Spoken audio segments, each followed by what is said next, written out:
Hey YouTube, Kira Twig here, bringing you all my Amazement Yu-Gi-Oh! Deck profile for June 2021. With the release of Lightning Overdrive, we were given this awesome new deck. The Amazement's focus on using a bunch of different trap cards and the Amazement monsters. Basically, the theme, I would say, is similar to you and your opponent riding these different amusement park rides that are the trap cards, and then equipping on these trap cards to your monsters and then gaining different card effects based on if they're either equipped to your opponent's monsters or your own monsters, and then using the different administration, which are the Amazement monsters, gaining also different effects and easy special summons when you either activate these traps or utilize their different card effects. So I'm hopefully going to be playing this deck soon. I want to get the deck profile out as soon as I could, so with a couple of the cards in the set I could show you what to replace for some of those high rarity cards to use. So let's go ahead and get started with the deck profile.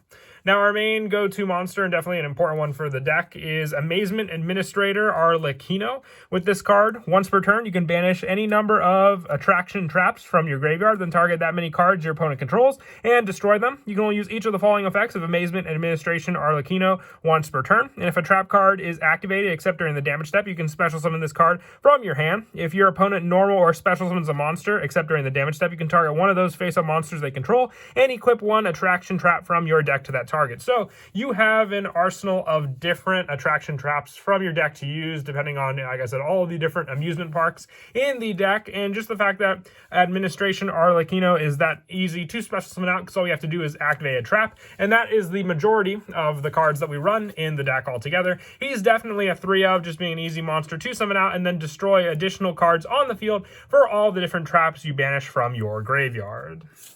For the next card, also running 3 Amazement Attendant Comica. With this card, when it is normal summon, you can set 1 attraction trap directly from your deck. And as a quick effect, you can target one of your attraction traps equipped to a monster and equip it to one Amazement monster you control instead, or one face-up monster your opponent controls. You can only use this effect of Amazement Attendant Comica once per turn. So as your normal summon card, when your Arlecchino is your special summon card, you can basically just change around the amusement park rides on different monsters on the field, gaining the different card effects depending on what card it is equipped to. So this is very, very useful, and the fact that you can search out one of those cards and set it on the field just makes it that much more easier for you to activate one of those as a setup against your opponent. With the last of the monsters that we run in the deck being 2 Amazement Ambassador Buffo, I really feel you only need 2 of this card. I may even consider it as a 1-of, but when this card is normal summon, you can target 1 attraction trap in your graveyard and 1 face-up monster your opponent controls, equip the trap to that opponent's monster, and quick effect, you can target one of your attraction traps equipped to a monster and equip it to 1 Amazement monster you control or 1 face-up monster your opponent controls. So having the swap option, just like Comica, is a big help there. The only reason I'm running 2 of this card is for the fact that it has to have more of a graveyard setup, so early game doesn't do as much as Comica or Arlecchino. So with the option to at least use Buffo late game, it comes in handy for basically the same needs. It's not as powerful as Arlecchino either, being a level 3 monster, but still good for the addition of being able to change around the trap card setup you have on the field.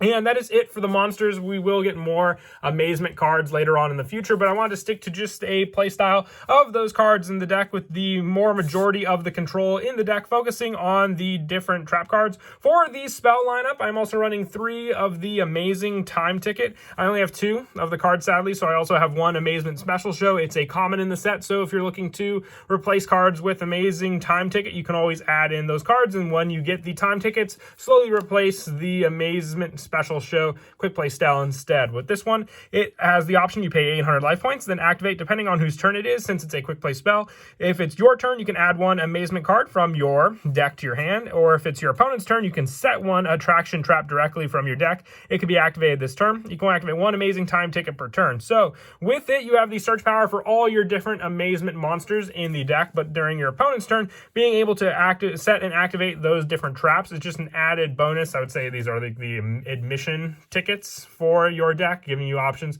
to either the different staff or the different amusement park rides, depending on what you need. But it is definitely a 3-of, with the majority of the cards being traps in the deck you use. Having the spell option as an added bonus, just as a searcher, is very, very useful altogether.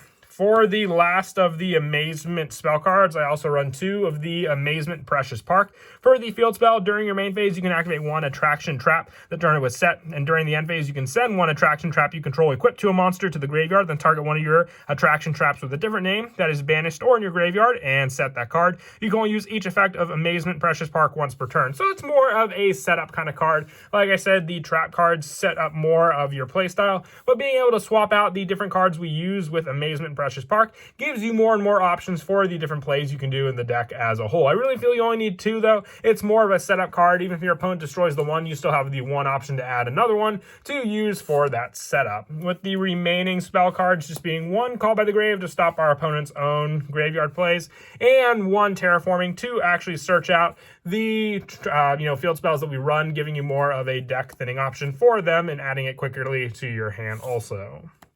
And now moving on to the traps. Like I said, the traps play a big part of the deck altogether. For our first one, we're running 3 Amaze Attraction Horror House. With this card, you target 1 Amazement monster you control or 1 face-up monster your opponent controls and equip this card to it. You can activate the following effects based on which player controls the equipped monster. If it's you, you target 1 effect monster your opponent controls and negate its effect until the end of this turn. If it's your opponent, you change the equipped monster to face-down defense position. You can only use this effect of Amaze Attraction Horror House once per turn. I think that's more of the theme of why there are, the ghost tricks on this card, being the horror house and setting down your opponent's monsters is the playstyle that the ghost tricks used to do. But with your own, being able to target an effect monster and negate its effects makes it more like you're the, horror monster, which I think is what the point of Arlecchino in the picture is, to negate your opponent's monster effects by basically scaring them into, a fear.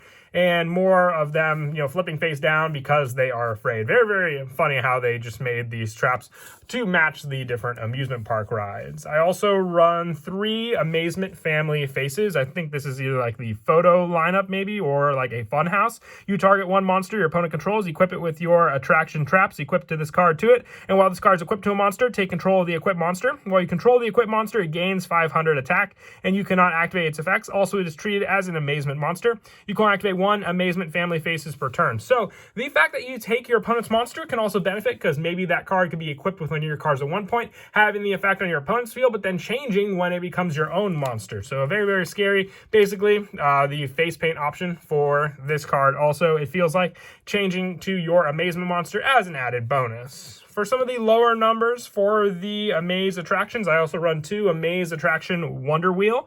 You target 1 amazement monster you control or 1 face-up monster your opponent controls. Equip this card to it. While it's your own monster during your main phase, you can place 1 card from your hand on the bottom of your deck to draw 1 card. And if it's your opponent's, you can switch the equipped monster's current attack and defense. I won't run 2 of it. It's more of a situational card, but it can still be useful against your opponent depending on the playstyle or if you need to get over one of their pesky monsters.